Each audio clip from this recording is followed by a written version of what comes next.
Inaasahan ng Department of Agriculture ng makakapagbenta na ng 29 pesos hanggang 32 pesos kada kilo na bigas pagsapit ng 2028.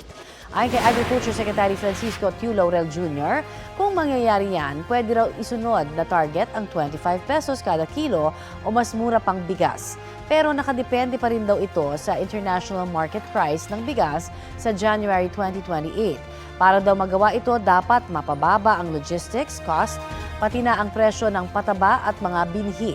Dapat din daw na may credit facility o mauutangan ang mga magsasaka na mas mababa ang interes. Prioridad daw nila ngayon ang irigasyon. Sabi pa ng ahensya, kahit naapektuhan minsan ng kalamidad ang supply, kampante silang may 3 milyong sako ng bigas na maitatabi ang National Food Authority bago matapos ang 2024. Batay sa pinakahuling monitoring ng ahensya, naglalaro sa 42 pesos hanggang 65 pesos kada kilo ang presyo ng imported na bigas sa Metro Manila. Nasa 45 pesos hanggang 65 pesos per kilo ang presyo ng lokal na bigas. Depende po yan sa klase.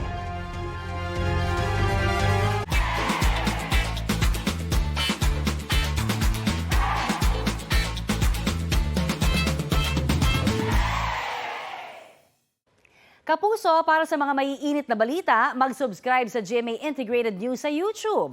Sa mga kapuso naman abroad, subaybayan nyo kami sa GMA Pinoy TV at sa www.gmanews.tv.